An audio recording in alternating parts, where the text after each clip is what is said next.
We're on. Oh my god! All right. So what are we doing? What are we doing today? We got Treyvon on the mic. Can you believe that? I believe the topic today was abuse, right? Yes. Child abuse, yeah. Child abuse. Yeah. So what do you guys think about that? Wait, first we need to let everybody know who we are. So my name is Renee, and I'm with TLC Foundation. I am the executive director, and I am just here. I'm just here.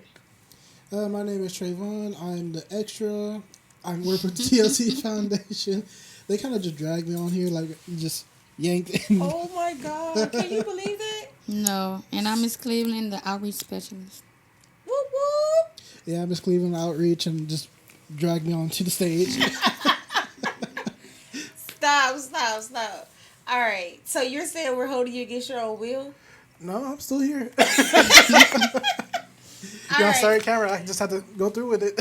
Yeah, we really, you got to stay. You can't go. In every episode, you need to be a part of. Yeah, I agree. and this is really comfy. I gotta just sit here. All right. So what about child abuse? Why is this even a topic? Like, what do you guys, where are we going with this topic, actually? Do you guys know? Well, we know that childhood abuse can affect the childhood growth development, and it can impact them later in life. They can have trauma. They can have issues with people. So it's just like we just need to talk about it, like, and also like sometimes like how to differentiate child abuse from like just trying to help. I don't know, course correction a little bit when they're growing up, because it's like everyone got a different way of parenting. So it's like, and a child has a different way of viewing that. Like you can kind of just say like, "Oh, stop that." They can listen for the first time, but what if they don't listen? They continue doing it.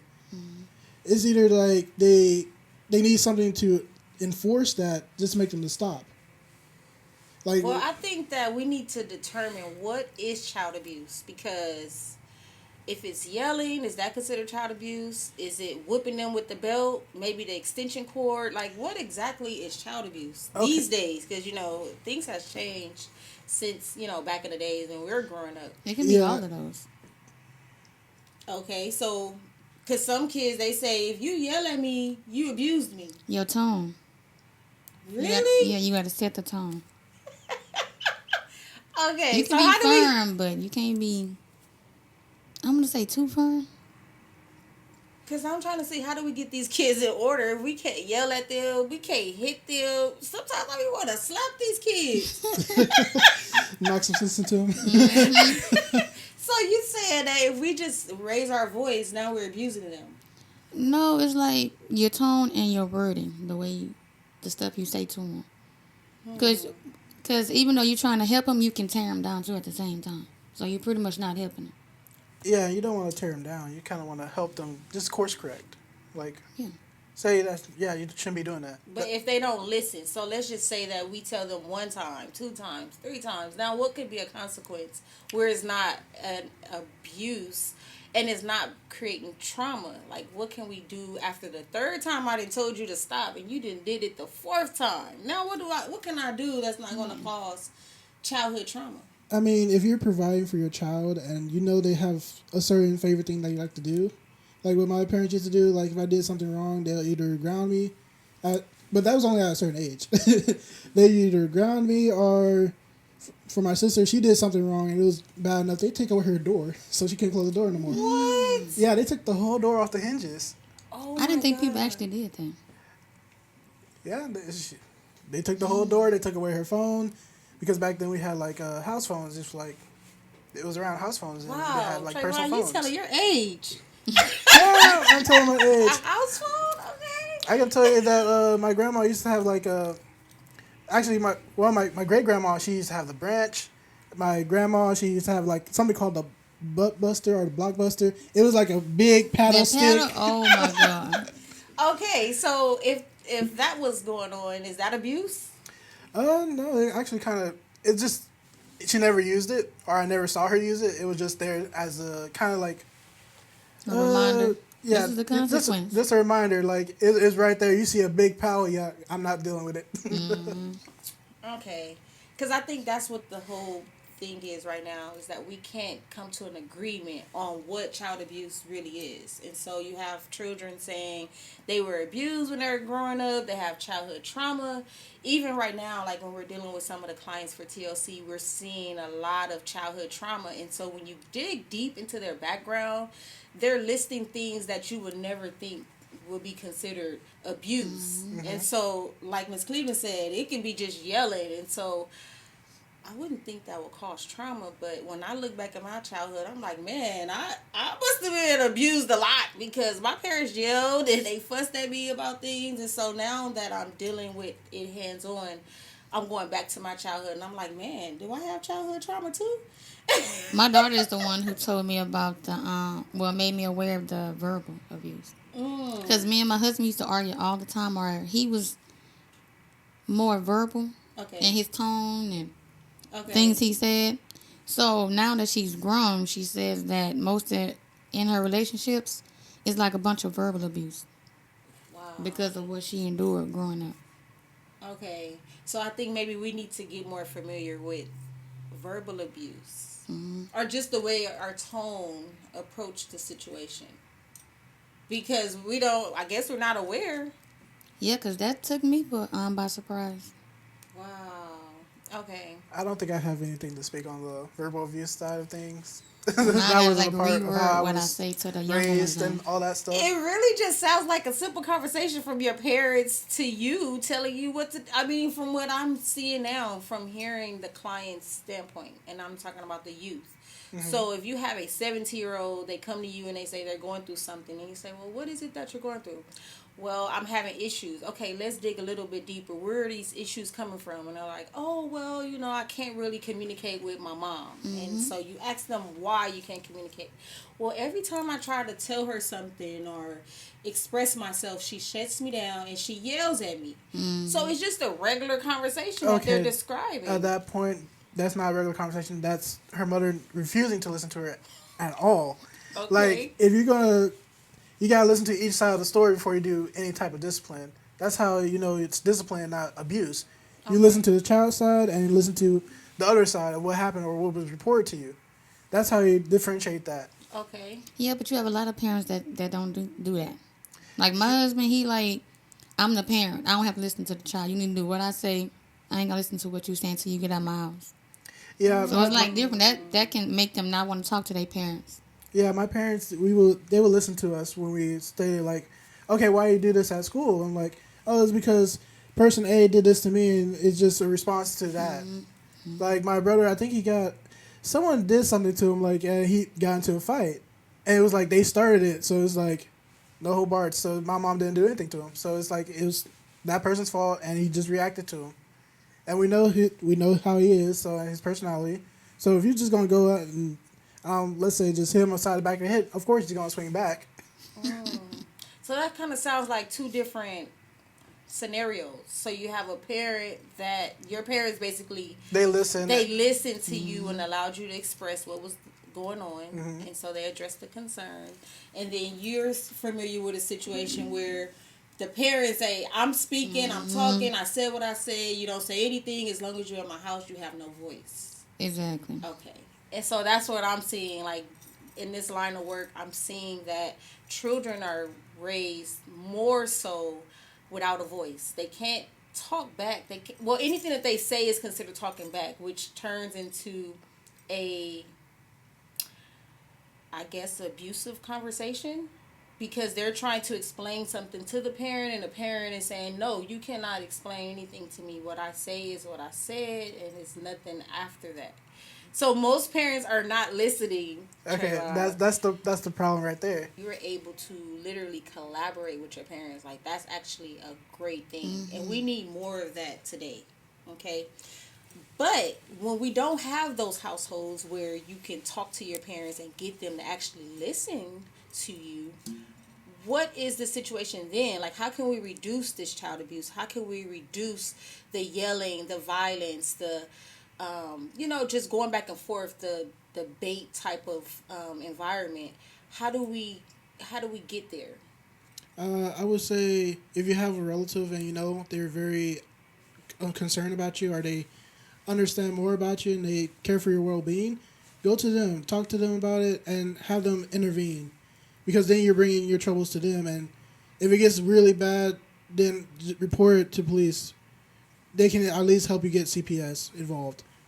I don't know if CPS is going to actually go through with it because sometimes CPS can be a little bit difficult in getting the people the help they need. So, but as long as you report it and you have a voice, you want to find a relative, find someone that can actually help you through the process. Or a peer. Yeah, a peer. I had my daughter talk to cousins that's around her age. Because everybody can't talk to grown-ups. Because like you say, they're not going to listen. So talk to someone around their age group that they can open up to. And then that person can reach out to an adult if it get too intense. See, that was going to be one of my questions. But, Like when or who should be reporting these things? Because, I mean, it's happening all over the world. So that's why I think first we have to identify what is considered child abuse and what would be so bad to where the children are growing up like some of the children today where they are having the childhood trauma. And just me overseeing the youth right now is like, I didn't never call it childhood trauma. I have a lot of stuff going on. There's days where I'm like, confused and I'm trying to figure out, what's going on in my life. And so you mean to tell me it's childhood trauma because I had a argument or something with a brother or sister or a mom or dad? well, it's different now.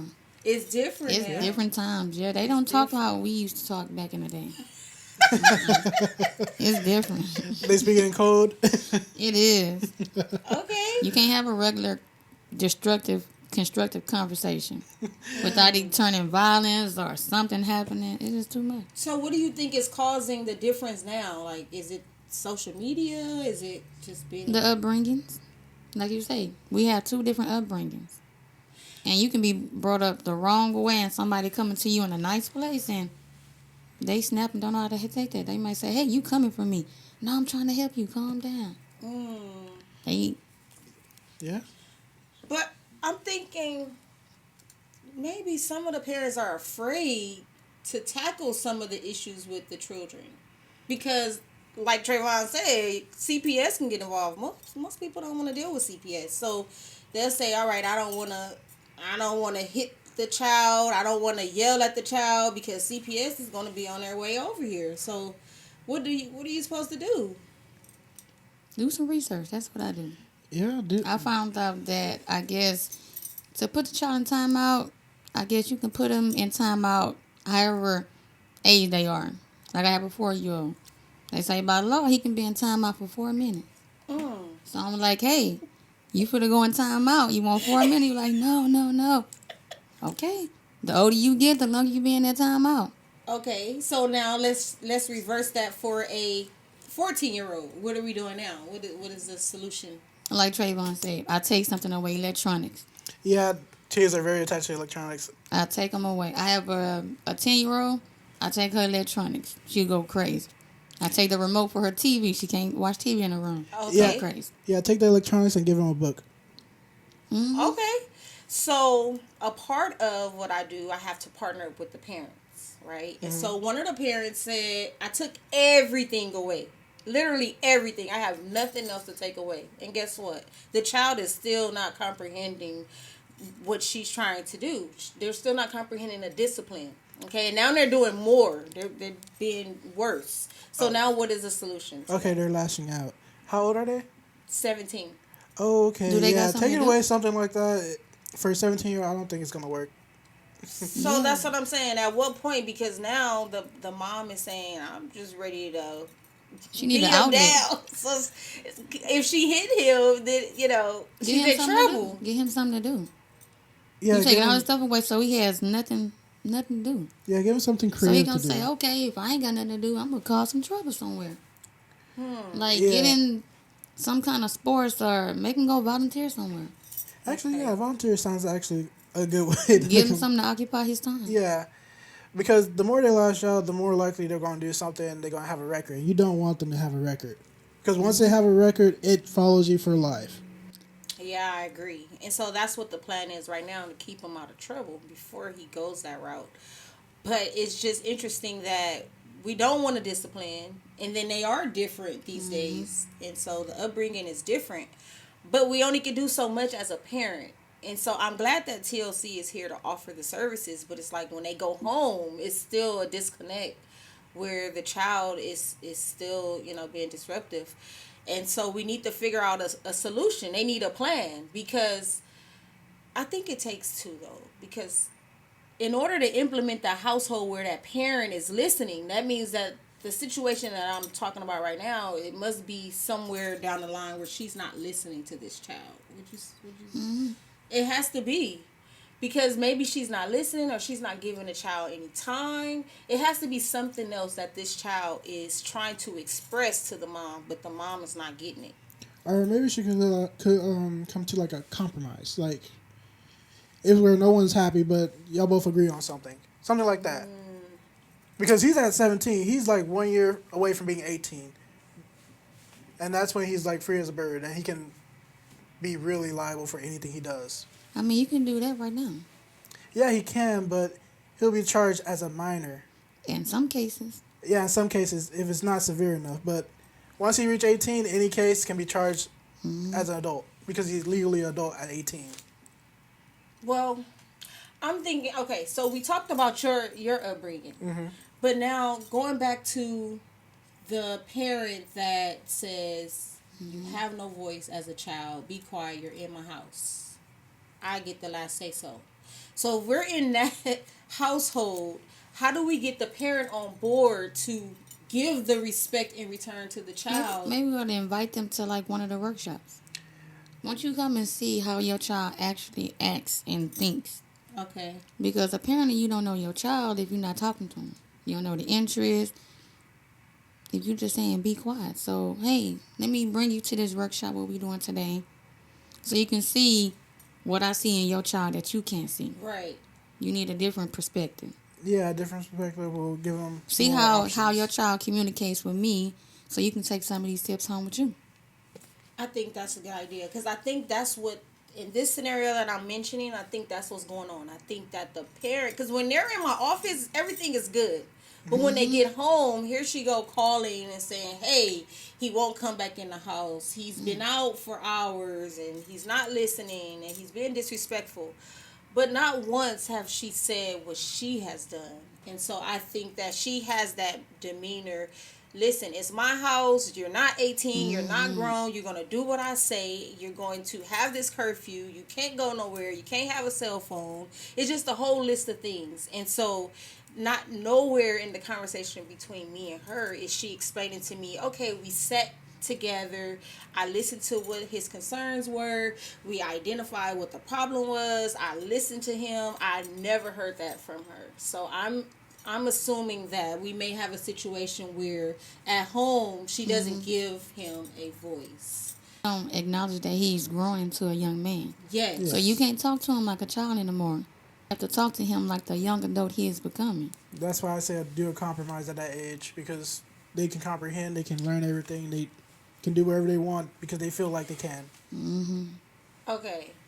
But the yelling. So he did mention that she yells at him. So that is considered the abuse that we were talking about. Is that the abuse? Yeah, or because he's 18, why is that abuse? Why is it not just the conversation, an argument? Why is you can't have no conversation if the other person just keep yelling.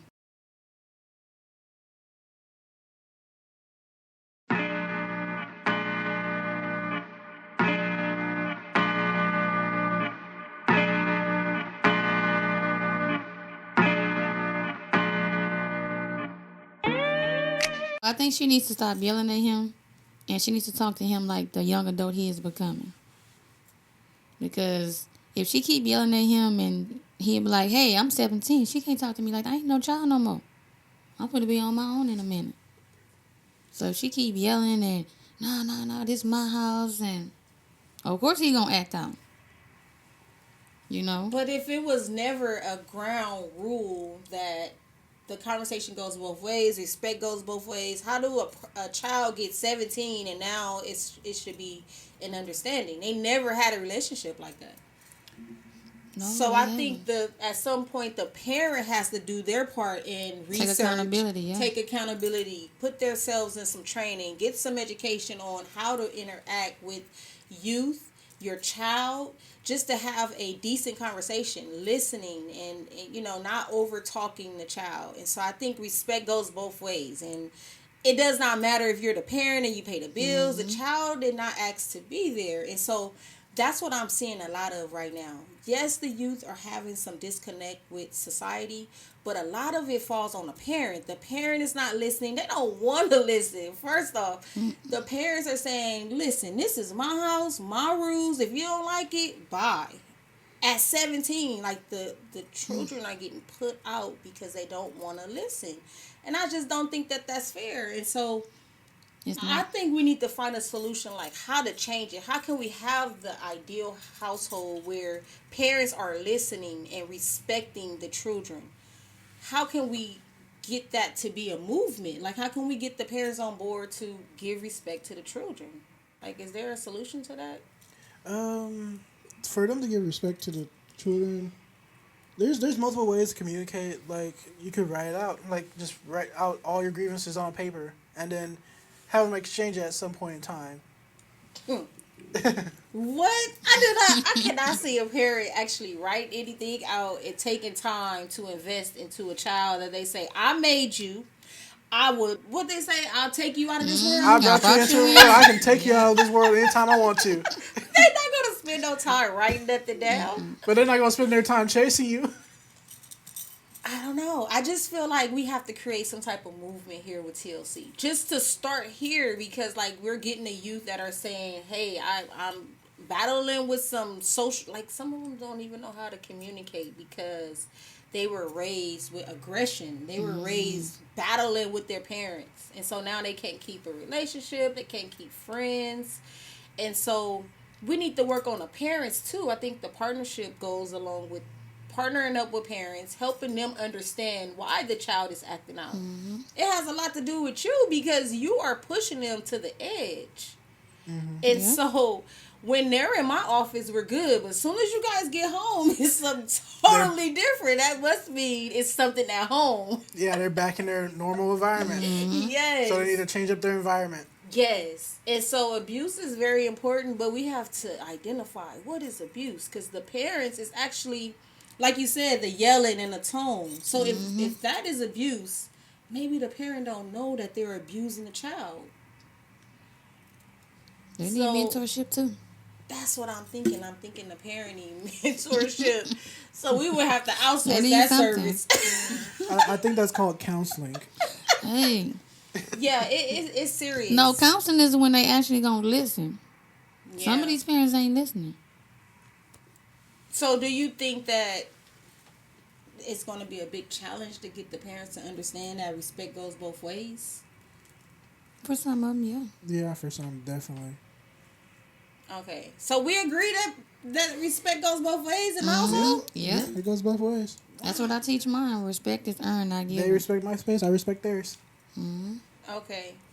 Okay, so that's a big deal. So then, I think first, when we identify what abuse is, now that we know what abuse is, who should be reporting the abuse? Should it be the child or the parent? Or do we even want to report it? Because we don't want CPS in our business, Treyvon. I heard what you said. I don't think the community will be okay with that one. Yeah, I know. And I don't think they're going to catch anyone either, so...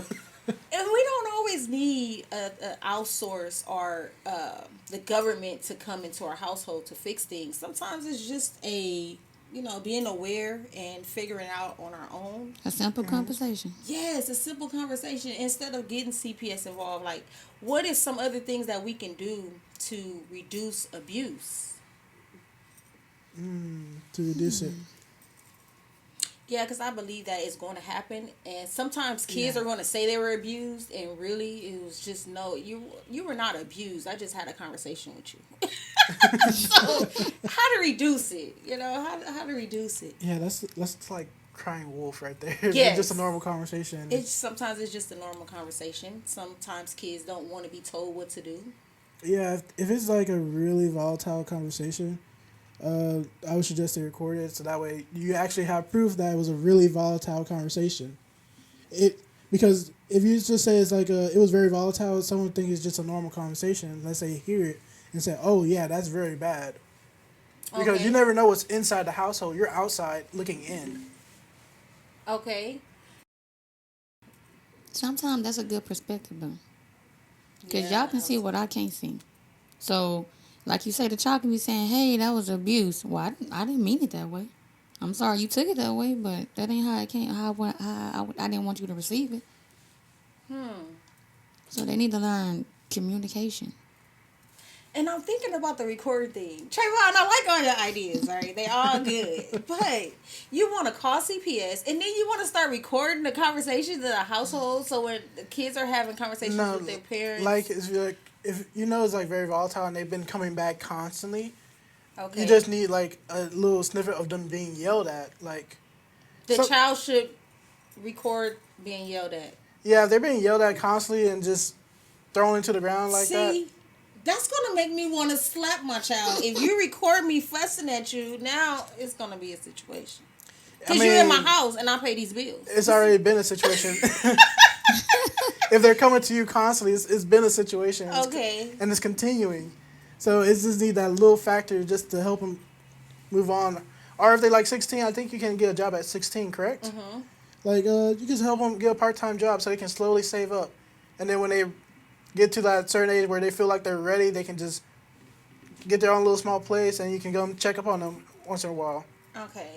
Because I want to be clear. So I'm like a devil's advocate. So I play both sides. Uh-huh. And I'm just thinking, for the child and I think for the parent. And so when you think of controversy, you have to think about things that the children would do to trigger the parent. And so if the parent is fussing and the child is recording, that's going to take it to a whole new level. Yeah. So I just... Especially with a teenager. Yes. Okay. Oh, imagine putting it on social media.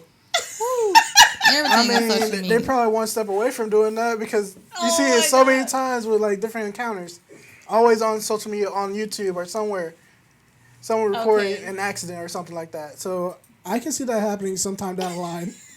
Probably not today or tomorrow, but sometime. We really don't want to do the recording thing. Yeah, let's not do that. But we just need to find some solutions. And so maybe on our next episode, we'll have some solutions on how to reduce child abuse. Mm-hmm. Just abuse, period. The yelling, the fussing, the aggression, the hitting, slamming doors. Is that considered abuse? I mean, no. From the parent side or the child side? Both. Neither. They just out of control. Yeah, that's why that leads to one of the reasons to take the door away.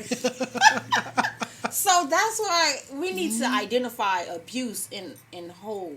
Like, what is it? What does it look like? What does it include? What's legal? What's not legal? So all of these things are big factors, and I think that this would require us to do more research, figure out how it relates to what we're dealing with TLC right now, as far as the youth. And so this is a good topic, and I'm sure they're going to be all in the comments, especially about CPS being in our business. The videos. Yeah, CPS is constantly there. They don't do nothing anyway. We do not want CPS. They just there just to take money, and that's it. They don't do nothing. They sure don't. So, they make stuff worse, I think. Yeah, they do. They do. They really do. Because the thing is, they notify them before they come, and like that ain't helping. Like I call you to help, and you just made it worse. Yeah, you notify them that you're coming. They're gonna act like nothing happened in the first place. So I think we're gonna touch on that. We're gonna bring that conversation back.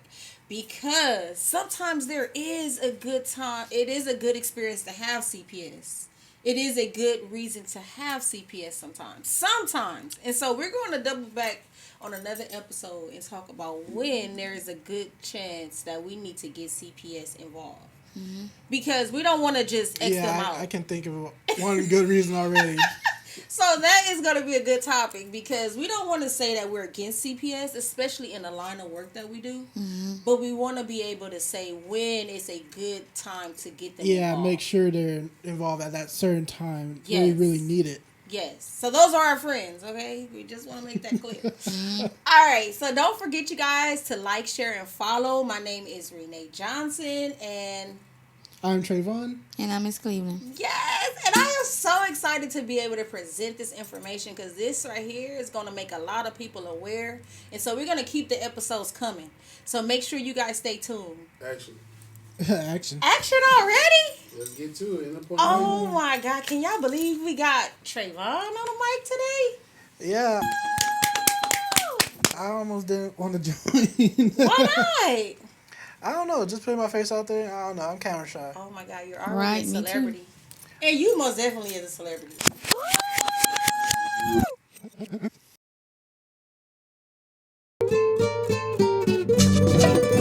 We're on.